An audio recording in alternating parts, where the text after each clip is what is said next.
ಎಲ್ರಿಗೂ ನಮಸ್ಕಾರ. ಈ ವಿಡಿಯೋದಲ್ಲಿ ನಾವು all deduction options under old tax regime ಅಂದ್ರೆ ಓಲ್ಡ್ ಟ್ಯಾಕ್ಸ್ ರೆಜಿಮ್ ಅಲ್ಲಿರೋ ಎಲ್ಲಾ ಡಿಡಕ್ಷನ್ಸ್ ಬಗ್ಗೆ ತಿಳ್ಕೊಳ್ಳೋಣ. ಇದರಿಂದ ನೀವು ನಿಮ್ಮ ಟ್ಯಾಕ್ಸ್ ಪ್ಲಾನಿಂಗ್ ನ ಮುಂಚಿತವಾಗಿ ಮಾಡಿಕೊಂಡು ಫೈನಾನ್ಷಿಯಲ್ ಇಯರ್ ಎಂಡಿಂಗ್ ಅಲ್ಲಿ ಯಾವುದೇ ತರದ ತೊಂದರೆಗಳು ಅಥವಾ ಅಯ್ಯೋ ಇದು ಮಾಡಿದ್ರೆ ಜಾಸ್ತಿ ಟ್ಯಾಕ್ಸ್ ಸೇವ್ ಮಾಡ್ಕೋಬಹುದಿತ್ತಲ್ಲ ಅನ್ಕೊಳ್ಳೋದು ತಪ್ಪುತ್ತೆ. ಸೊ ಫೈನಾನ್ಷಿಯಲ್ ಇಯರ್ ಸ್ಟಾರ್ಟಿಂಗ್ ಅಲ್ಲಿ ನೀವು ಎಲ್ಲವನ್ನು ತಿಳ್ಕೊಂಡು ಯಾವ್ದಾದ್ರಲ್ಲಿ ಇನ್ವೆಸ್ಟ್ ಮಾಡಿದ್ರೆ ಎಷ್ಟು ಸೇವ್ ಆಗುತ್ತೆ ಅಂತ ನೋಡ್ಕೋಬಹುದು. ಅದಲ್ಲದೆ ನಾನು ಆಲ್ರೆಡಿ ಒಂದು ವಿಡಿಯೋ ಮಾಡಿದ್ದೀನಿ like income tax calculator. So ಅದರಲ್ಲಿ ನೀವು ಈ ಆಪ್ಷನ್ಸ್ ನ ತಿಳ್ಕೊಂಡು ಯಾವ್ದ್ರಲ್ಲಿ ಎಷ್ಟು ಇನ್ವೆಸ್ಟ್ ಮಾಡ್ಕೋಬಹುದು, ಎಷ್ಟು ಇನ್ವೆಸ್ಟ್ ಮಾಡ್ಕೊಂಡ್ರೆ ಜಾಸ್ತಿ ಟ್ಯಾಕ್ಸ್ ಸೇವ್ ಆಗುತ್ತೆ ನಿಮ್ಮ CTC ಪ್ರಕಾರ ಅಥವಾ ನಿಮ್ಮ ಸ್ಯಾಲ್ರಿ ಪ್ರಕಾರ ಅಂತ ಎಲ್ಲ ತಿಳ್ಕೊಳ್ಳೋಣ. ಸೊ ಅದು ನಾವು ಎಂಡ್ ಆಫ್ ದ ವಿಡಿಯೋ ಅಲ್ಲಿ ನೋಡೋಣ. ಸೊ ಫಸ್ಟ್ ಎಲ್ಲ ಡಿಡಕ್ಷನ್ಸ್ ಬಗ್ಗೆ ತಿಳ್ಕೊಳ್ಳೋಣ.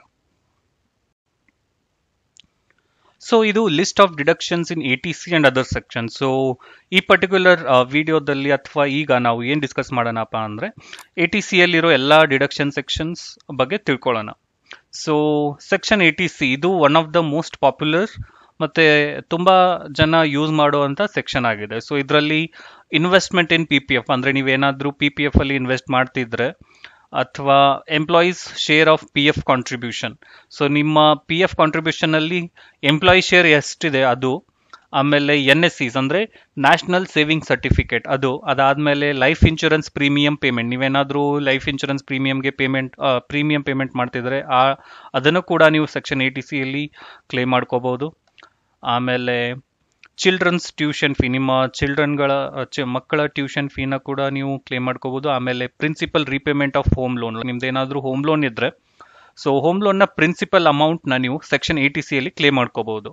So investment in Sukanya Samriddhi Yojana ಅಂದ್ರೆ ಅಕೌಂಟ್. ಸೊ ನಿಮ್ಗೇನಾದ್ರೂ ಹೆಣ್ಮಕ್ಳು ಇದ್ರೆ ಅವ್ರಿಗೋಸ್ಕರ ನೀವು ಸುಕನ್ಯಾ ಸಮೃದ್ಧಿ ಅಕೌಂಟ್ ನ ಓಪನ್ ಮಾಡ್ಕೊಂಡಿದ್ರೆ ಆ ಇನ್ವೆಸ್ಟ್ಮೆಂಟ್ ನ ಕೂಡ ನೀವು ATC ಅಲ್ಲಿ ಕ್ಲೇಮ್ ಮಾಡ್ಕೋಬಹುದು. ಆಮೇಲೆ ULIPs ಅಂದ್ರೆ ಯುಲಿಪ್ಸ್ ಅಂದ್ರೆ unit linked insurance plan. So ಇದರಲ್ಲಿ ನೀವು ಏನಾದರೂ ಇನ್ವೆಸ್ಟ್ ಮಾಡ್ತಿದ್ರೆ ಅದನ್ನು ಕೂಡ ನೀವು ಕ್ಲೇಮ್ ಮಾಡ್ಕೋಬಹುದು. ಆಮೇಲೆ ELSS ಅಂದ್ರೆ equity linked saving scheme. So ಇದು ಒಂಥರ ಕೈಂಡ್ ಆಫ್ ಮ್ಯೂಚುವಲ್ ಫಂಡ್ ಆಗಿರುತ್ತೆ. ಇದರಲ್ಲಿ 3 years ಅಥವಾ 5 years ಈ ತರ ಲಾಕ್ ಇನ್ ಪೀರಿಯಡ್ಸ್ ಇರುತ್ತೆ. ಸೊ ಇದರಲ್ಲಿ ನೀವು ಇನ್ವೆಸ್ಟ್ ಮಾಡ್ತಿದ್ರೆ ಅದನ್ನು ಕೂಡ ಕ್ಲೇಮ್ ಮಾಡ್ಕೋಬಹುದು. ಆಮೇಲೆ sum pay to purchase deferred annuity ಅಥವಾ 5 year deposit scheme, senior citizen saving scheme. So ಈ ತರ ತುಂಬಾ ಆಪ್ಷನ್ಸ್ ಇದೆ. ಸೊ ಇದರಲ್ಲಿ ನೀವು ಯಾವ್ದಾದ್ರು ಇನ್ವೆಸ್ಟ್ ಮಾಡಿದ್ರೆ ಅಥವಾ ನೀವು ಟ್ಯಾಕ್ಸ್ ಸೇವ್ ಮಾಡ್ಕೋಬೇಕು ಅನ್ಕೊಂಡ್ರೆ ಇದರಲ್ಲಿ ನೀವು ಇನ್ವೆಸ್ಟ್ ಮಾಡ್ಕೊಂಡು ಸೆಕ್ಷನ್ ATC ಅಲ್ಲಿ ಮ್ಯಾಕ್ಸಿಮಮ್ ₹1.5 lakh ವರೆಗೂ ಸೇವ್ ಮಾಡ್ಕೋಬಹುದು. ಸೊ ನಿಮ್ಮ ಇನ್ವೆಸ್ಟ್ಮೆಂಟ್ಸ್ ಏನಾದ್ರೂ 1.5 ಲಕ್ಷಕ್ಕಿಂತ ಜಾಸ್ತಿ ಇದ್ರೆ ಸೊ ಮ್ಯಾಕ್ಸಿಮಮ್ ಕ್ಯಾಪ್ 1.5 ಲಕ್ಷಕ್ಕೆ ಇರೋದ್ರಿಂದ ಮ್ಯಾಕ್ಸಿಮಮ್ ಬೆನಿಫಿಟ್ ನಿಮಗೆ 1.5 ಲಕ್ಷದವರೆಗೂ ಆಗಿರುತ್ತೆ. ಸೊ ನೆಕ್ಸ್ಟ್ ಇರೋದು ಸೆಕ್ಷನ್ ATCCC ಅಂದ್ರೆ for amount deposited in annuity plan of LIC or any other insurer for a pension from a fund refer to in section. So ನೀವು LIC ಇಲ್ಲಿ annuity ಪ್ಲಾನ್ಗೋಸ್ಕರ ಯಾವ್ದಾದ್ರು deposit ಮಾಡಿದ್ರೆ ಸೊ ಅದನ್ನ ನೀವು ATCCC ಅಲ್ಲಿ ಕ್ಲೇಮ್ ಮಾಡ್ಕೋಬಹುದು. ಇದನ್ನ ಆಲ್ರೆಡಿ ಇನ್ಕ್ಲೂಡೆಡ್ ಇನ್ ATC ಅಂದ್ರೆ ಇದು ATC ಅಲ್ಲಿ ಆಲ್ರೆಡಿ ಇನ್ಕ್ಲೂಡ್ ಆಗಿದೆ. ಸೊ 1.5 ಲಕ್ಷ ಏನ್ ನಾವು ಡಿಸ್ಕಸ್ ಮಾಡಿದ್ವಿ ಮುಂಚೆ, ಸೊ ಇದರಲ್ಲೇ ಇದು ಕೂಡ ಇನ್ಕ್ಲೂಡ್ ಆಗಿರುತ್ತೆ. ಆಮೇಲೆ ATCCD1 so employees contribution to NPS account maximum up to ₹1.5 lakh. So employee contribution ನೀವೇನಾದ್ರು NPS ಅಕೌಂಟ್ ಅಲ್ಲಿ ಇನ್ವೆಸ್ಟ್ ಮಾಡಿದ್ರೆ ಅದನ್ನು ಕೂಡ ನೀವು ಕ್ಲೇಮ್ ಮಾಡ್ಕೋಬಹುದು. ಬಟ್ ಇದು ಕೂಡ ATC ಅಲ್ಲಿ ಇನ್ಕ್ಲೂಡ್ ಆಗಿದೆ. So included in ATC. So next ಬಂದ್ಬಿಟ್ಟು section ATCCD2 employer's contribution to NPS account. So ನಿಮ್ಮ ಎಂಪ್ಲಾಯರ್ ನಿಮ್ಗೆ ಏನಾದ್ರು NPS ಅಕೌಂಟ್ಗೆ ಕಾಂಟ್ರಿಬ್ಯೂಟ್ ಮಾಡ್ತಿದ್ರೆ ಅದನ್ನು ಕೂಡ ನೀವು ಸೆಕ್ಷನ್ ATCCD2 ಅಲ್ಲಿ ಕ್ಲೇಮ್ ಮಾಡ್ಕೋಬಹುದು. So the maximum up to $10% of salary. So ಇದು 10% ಆಫ್ ಯುವರ್ ಆನ್ಯುವಲ್ ಸ್ಯಾಲರಿ ಆಗಿರುತ್ತೆ. ಅಷ್ಟೇ. ಸೊ ನೆಕ್ಸ್ಟ್ ಬಂದ್ಬಿಟ್ಟು section ATCCD1B additional contribution to NPS. So section ATCCD1B ಅಲ್ಲಿ ₹50,000 ವರೆಗೂ ನೀವು NPS ಅಕೌಂಟ್ ಅಲ್ಲಿ ಕಾಂಟ್ರಿಬ್ಯೂಟ್ ಮಾಡ್ತಿದ್ರೆ ಅದನ್ನ ಕ್ಲೇಮ್ ಮಾಡ್ಕೋಬಹುದು. ಇದು ಒಂದು ಇಂಪಾರ್ಟೆಂಟ್ ಪಾಯಿಂಟ್ ಏನಂದ್ರೆ ಈ ಸೆಕ್ಷನ್ ಬಂದ್ಬಿಟ್ಟು ATC ಇಂದ ಎಕ್ಸ್ಕ್ಲೂಡ್ ಆಗಿರುತ್ತೆ. ಸೊ ATC ಇಲ್ಲಿ ನಿಮ್ಗೆ 1.5 ಲಕ್ಷ ಸಿಗುತ್ತೆ ಇಲ್ಲಿ. ಸೊ ಇಲ್ಲಿ 1.5 ಲಕ್ಷ ಇದು ಇನ್ಕ್ಲೂಡ್ ಆಗಿರುತ್ತೆ. ಸೊ ಅದಲ್ಲದೆ NPS ಅಲ್ಲಿ ನೀವು ಇನ್ವೆಸ್ಟ್ ಮಾಡಿರೋದು ಅಡಿಷನಲ್ ಆಗಿ ಸಿಗುತ್ತೆ. ಸೊ ಅಲ್ಲಿ 1.5 ಲಕ್ಷದಲ್ಲಿ ಕೂಡ ಇರುತ್ತೆ, ಆಮೇಲೆ 50,000, ಸೊ ಟೋಟಲ್ 2 lakhs ವರೆಗೂ ನೀವು ಕ್ಲೇಮ್ ಮಾಡ್ಕೋಬಹುದು ಇನ್ ಕೇಸ್ ನೀವೇನಾದ್ರು NPS ಅಲ್ಲಿ ಜಾಸ್ತಿ ಇನ್ವೆಸ್ಟ್ ಮಾಡ್ತಿದ್ರೆ.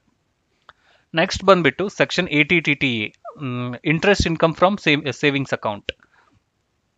ಸೊ ನಿಮ್ಮ ಸೇವಿಂಗ್ಸ್ ಅಕೌಂಟಲ್ಲಿ ವರ್ಷ ಪೂರ್ತಿ ಕಲೆಕ್ಟ್ ಆಗಿರೋ ಅಥವಾ ಸೇವ್ ಆಗಿರೋ ಇಂಟ್ರೆಸ್ಟ್ ಕೂಡ ನೀವು ಸೆಕ್ಷನ್ 80TTA ಅಲ್ಲಿ ಕ್ಲೇಮ್ ಮಾಡ್ಕೋಬಹುದು. ಸೊ ದ ಮ್ಯಾಕ್ಸಿಮಮ್ ಅಮೌಂಟ್ ಬಂದ್ಬಿಟ್ಟು 10,000. So section 80TTB, exemption of interest from banks, post office etcetera applicable only to senior citizens. So ಈ ಸೆಕ್ಷನ್ ಅಲ್ಲಿ ಸೀನಿಯರ್ ಸಿಟಿಸನ್ಸ್ ಅಂದ್ರೆ ಹಿರಿಯ ನಾಗರಿಕರಿಗೆ ಬ್ಯಾಂಕ್ ಮತ್ತೆ ಪೋಸ್ಟ್ ಆಫೀಸ್ ಅಲ್ಲಿ ಕಲೆಕ್ಟ್ ಆಗಿರುವಂತ ಇಂಟ್ರೆಸ್ಟ್ ಅಮೌಂಟ್, ಅವರ SB ಅಕೌಂಟ್ ಅಲ್ಲಿ ಆಗಿರೋ ಇಂಟ್ರೆಸ್ಟ್ ಅಮೌಂಟ್ ನ ಈ ಸೆಕ್ಷನ್ ಅಲ್ಲಿ ಕ್ಲೇಮ್ ಮಾಡ್ಕೋಬಹುದು. ಸೊ ಮ್ಯಾಕ್ಸಿಮಮ್ ಲಿಮಿಟ್ ಬಂದ್ಬಿಟ್ಟು 50,000 ಆಗಿರುತ್ತೆ. ಆಮೇಲೆ ನೆಕ್ಸ್ಟ್ ಸೆಕ್ಷನ್ ಬಂದ್ಬಿಟ್ಟು section 80GG, for rent paid when HRA is not received from employer. So ನಿಮ್ಮ ಎಂಪ್ಲಾಯರ್ ಏನಾದರೂ ನಿಮಗೆ HRA ಅಂತ ಕಾಂಪೋನೆಂಟ್ ನಿಮ್ಮ ಸ್ಯಾಲರಿ ಸ್ಟ್ರಕ್ಚರ್ ಅಲ್ಲಿ ಇರಲಿಲ್ಲ ಅಂದ್ರೆ ನೀವು ಸೆಕ್ಷನ್ 80GG ಅಲ್ಲಿ ₹60,000 ವರೆಗೂ ಕ್ಲೇಮ್ ಮಾಡ್ಕೋಬಹುದು, ಅಂದ್ರೆ ಮಂತ್ಲಿ 5,000. So 5,000 into 12, 60,000. ಸೊ ಈ ತರ ನೀವು ಸೆಕ್ಷನ್ 80GG ಅಲ್ಲಿ HRA ಕಾಂಪೋನೆಂಟ್ ಇಲ್ಲ ಅಂದ್ರೆ ಕ್ಲೇಮ್ ಮಾಡ್ಕೋಬಹುದು. ನೆಕ್ಸ್ಟ್ ಬಂದ್ಬಿಟ್ಟು section 10. So HRA exemption if HRA received from employer. So ನಿಮ್ಮ ಎಂಪ್ಲಾಯರ್ ನಿಮ್ಮ ಟ್ಯಾಕ್ಸ್ ನಿಮ್ಮ ಸ್ಯಾಲರಿ ಸ್ಟ್ರಕ್ಚರ್ ಅಲ್ಲಿ ಏನಾದ್ರೆ HRA ಕಾಂಪೋನೆಂಟ್ ಕೊಟ್ಟಿದ್ರೆ ಸೊ ಅದನ್ನ ನೀವು ಕ್ಲೇಮ್ ಮಾಡ್ಕೋಬಹುದು. ಸೊ ಆ ಡೀಟೇಲ್ ಅದು ವೇರಿ ಆಗುತ್ತೆ ಪರ್ಸನ್ ಟು ಪರ್ಸನ್. ಸೊ ಅದರಿಂದ ಅದಕ್ಕೊಂದು ಸೆಪರೇಟ್ ಕ್ಯಾಲ್ಕುಲೇಷನ್ ಇದೆ. ಸೊ ಮ್ಯಾಕ್ಸಿಮಮ್ HRA ಎಷ್ಟಿದೆ ಅದೆಲ್ಲವನ್ನು ನೀವು ಕ್ಲೇಮ್ ಮಾಡೋಕ್ಕಾಗಲ್ಲ. ಸೊ ಅದಕ್ಕೇನಾದ್ರೂ ನಿಮಗೆ ವಿಡಿಯೋ ಬೇಕಿದ್ರೆ ಕಮೆಂಟ್ ಮಾಡಿ, ಸೊ ದಟ್ ನಾನು ಅದಕ್ಕೂ ಕೂಡ ಒಂದು ಸೆಪರೇಟ್ ವಿಡಿಯೋ ಮಾಡಿ ಹಾಕ್ತೀನಿ. ಸೊ ನೆಕ್ಸ್ಟ್ ಬಂದ್ಬಿಟ್ಟು section 80E, interest on education loan. So ನೀವು ಅಥವಾ ನಿಮ್ಮ ಮಕ್ಕಳಿಗೆ ಏನಾದರೂ ಎಜುಕೇಶನ್ ಲೋನ್ ತಗೊಂಡಿದ್ರೆ ಅದರಲ್ಲಿರೋ ಲೋನ್ಗೆ ಬರೋ ಇಂಟ್ರೆಸ್ಟ್ ಅಮೌಂಟ್ನ ನೀವು ಸೆಕ್ಷನ್ 80 ಕ್ಲೇಮ್ ಮಾಡ್ಕೋಬಹುದು. ಅದಕ್ಕೆ ಯಾವುದೇ ತರಹದ ಮ್ಯಾಕ್ಸಿಮಮ್ ಲಿಮಿಟ್ ಇರೋದಿಲ್ಲ. ಆಮೇಲೆ ನೆಕ್ಸ್ಟ್ ಬಂದ್ಬಿಟ್ಟು section 80EE, interest on home loan for first time home owners. So ಮೊದಲೇ ಬಾರಿಗೆ ನೀವೇನಾದರೂ ಮನೆ ಪರ್ಚೇಸ್ ಮಾಡ್ತಿದ್ರೆ ಸೆಕ್ಷನ್ 80EE ಅಲ್ಲಿ 50,000 ವರೆಗೂ ನಿಮಗೆ ಟ್ಯಾಕ್ಸ್ ಎಕ್ಸಂಪ್ಷನ್ ಸಿಗುತ್ತೆ. So section 24, interest paid on home loan. So ನೀವೇನಾದ್ರೂ ಹೋಮ್ ಲೋನ್ ತಗೊಂಡಿದ್ರೆ ಅದರಲ್ಲಿರೋ ಇಂಟ್ರೆಸ್ಟ್ ಅಪ್ ಟು 2 lakh ವರೆಗೂ ನೀವು ಸೆಕ್ಷನ್ 24 ಅಲ್ಲಿ ಕ್ಲೇಮ್ ಮಾಡ್ಕೋಬಹುದು. ಸೊ ನೆಕ್ಸ್ಟ್ ಬಂದ್ಬಿಟ್ಟು section 80D, medical insurance for self, spouse and children. ಆಮೇಲೆ ಇದಕ್ಕೆ ನೀವು ಅಪ್ ಟು 25,000 ಕ್ಲೇಮ್ ಮಾಡ್ಕೋಬಹುದು. ಇನ್ ಕೇಸ್ ನಿಮ್ಗೆ ಏನಾದರೂ ಪೇರೆಂಟ್ಸ್ಗೋಸ್ಕರ ನೀವು ಮೆಡಿಕಲ್ ಇನ್ಶೂರೆನ್ಸ್ ತಗೊಂಡಿದ್ರೆ ಅಂಡ್ ಅವ್ರ ವಯಸ್ಸು ಕೂಡ 60 ವರ್ಷಕ್ಕಿಂತ ಜಾಸ್ತಿ ಆಗಿದ್ದಿದ್ರೆ ನೀವು 50,000 ವರೆಗೂ ಅಡಿಷನಲ್ ಸೆಕ್ಷನ್ 80D ಅಲ್ಲಿ ಕ್ಲೇಮ್ ಮಾಡ್ಕೋಬಹುದು. ಸೊ ನೆಕ್ಸ್ಟ್ ಬಂದ್ಬಿಟ್ಟು section 80DD, medical treatment for handicap dependent. So ನಿಮ್ಮ ಡಿಪೆಂಡೆಂಟ್ ಯಾರಾದರೂ ಮೆಡಿಕಲಿ ಫಿಸಿಕಲಿ ಚಾಲೆಂಜ್ಡ್ ಆಗಿದ್ರೆ, ಹ್ಯಾಂಡಿಕ್ಯಾಪ್ ಆಗಿದ್ರೆ ಅವ್ರಿಗೋಸ್ಕರ ನೀವು ಮೆಡಿಕಲ್ ಟ್ರೀಟ್ಮೆಂಟ್ಗೋಸ್ಕರ ಮ್ಯಾಕ್ಸಿಮಮ್ ಅಪ್ ಟು 1.25 ಲಕ್ಷದವರೆಗೂ ನೀವು ಡಿಡಕ್ಷನ್ಸ್ ಅಲ್ಲಿ ಇನ್ಕಮ್ ಟ್ಯಾಕ್ಸ್ ಅಲ್ಲಿ ಸೇವ್ ಮಾಡ್ಕೋಬಹುದು.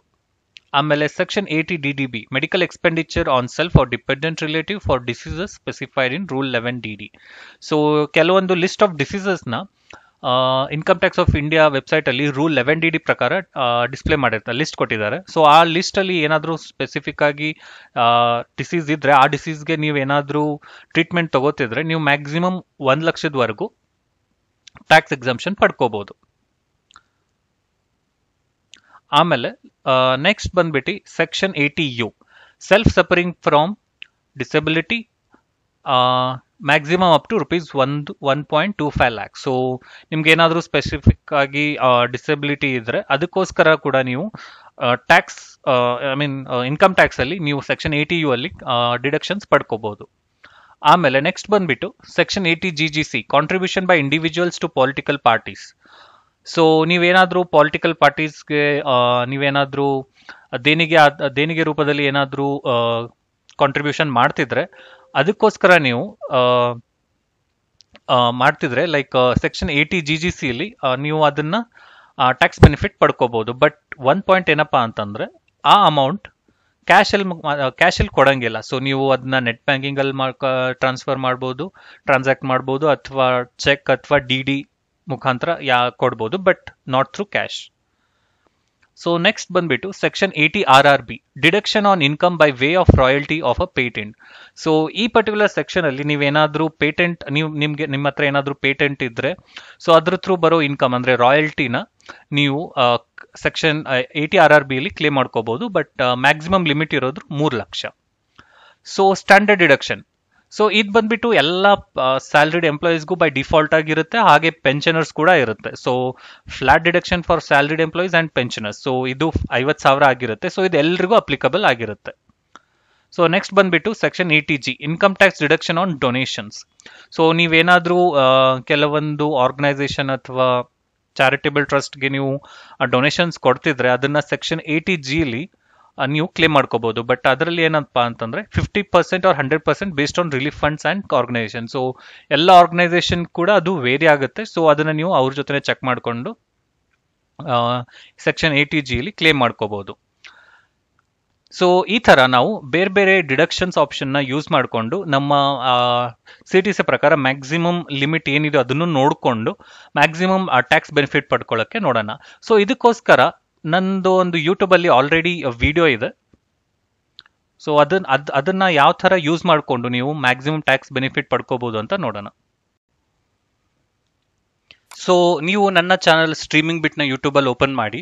ಸೊ ಇಲ್ಲಿ ಪ್ಲೇ ಲಿಸ್ಟ್ ಓಪನ್ ಮಾಡಿದ್ರೆ, ಸೊ ಇದರಲ್ಲಿ ತುಂಬಾ ಪ್ಲೇ ಲಿಸ್ಟ್ ಇದೆ. ಸೊ ಸ್ಪೆಸಿಫಿಕ್ ಆಗಿ ನೀವು ಇನ್ಕಮ್ ಟ್ಯಾಕ್ಸ್ ಪ್ಲೇ ಲಿಸ್ಟ್ ನ ಓಪನ್ ಮಾಡ್ಕೊಂಡ್ರೆ, ಸೊ ಇದರಲ್ಲಿ income tax old tax regime versus new tax regime ಅಂತ ವಿಡಿಯೋಸ್ ಇದೆ. ಸೊ ಈ ಪರ್ಟಿಕ್ಯುಲರ್ ವಿಡಿಯೋದಲ್ಲಿ ನೀವು ನಿಮ್ಮ ಟ್ಯಾಕ್ಸ್ ಯಾವುದು ಟ್ಯಾಕ್ಸ್ ರೆಜಿಮ್ ನೀವು ಚೂಸ್ ಮಾಡ್ಕೊಂಡ್ರೆ ಜಾಸ್ತಿ ಬೆನಿಫಿಟ್ ಆಗುತ್ತೆ ಅಂತ ಕೂಡ ಚೆಕ್ ಮಾಡ್ಕೋಬಹುದು. ಅದಲ್ಲದೆ ಇಷ್ಟೊತ್ತು ನಾವು ಡಿಸ್ಕಸ್ ಮಾಡಿರೋ ಟ್ಯಾಕ್ಸ್ ಆಪ್ಷನ್ಸ್ ನ ಬಳಸ್ಕೊಂಡು ನೀವು ಮ್ಯಾಕ್ಸಿಮಮ್ ಲಿಮಿಟ್ ನ ಅದರಲ್ಲಿ ಸೆಕ್ಷನ್ಸ್ ಅಲ್ಲಿ ಎಂಟರ್ ಮಾಡ್ಕೊಂತ ಹೋದ್ರೆ, ಲೈಕ್ ಯಾವ ಟ್ಯಾಕ್ಸ್ ಆಪ್ಷನ್ಸ್ ಅಲ್ಲಿ ನೀವು ಇನ್ವೆಸ್ಟ್ ಮಾಡಿದ್ರೆ ಜಾಸ್ತಿ ಬೆನಿಫಿಟ್ ಆಗುತ್ತೆ ಅದನ್ನ ಕೂಡ ನೀವು ಚೆಕ್ ಮಾಡ್ಕೋಬಹುದು. ಸೊ ಈ ತರ ನಿಮ್ಮ ಟ್ಯಾಕ್ಸ್ ಪ್ಲಾನಿಂಗ್ ಜರ್ನಿನ ನೀವು ಶುರು ಮಾಡ್ಕೋಬಹುದು ಈ ನೆಕ್ಸ್ಟ್ ಫೈನಾನ್ಷಿಯಲ್ ಇಯರ್ಗೆ. ಸೊ ಈ ವಿಡಿಯೋ ನಿಮ್ಗೆ ಇಷ್ಟ ಆಗಿದ್ರೆ ನಮ್ಮ ಚಾನಲ್ನ ಸಬ್ಸ್ಕ್ರೈಬ್ ಮಾಡಿ, ಈ ವಿಡಿಯೋನ ನಿಮ್ಮ ಫ್ರೆಂಡ್ ಜೊತೆ ಫ್ಯಾಮಿಲಿ ಜೊತೆ ಎಲ್ಲ ಶೇರ್ ಮಾಡ್ಕೊಳ್ಳಿ. ಧನ್ಯವಾದಗಳು.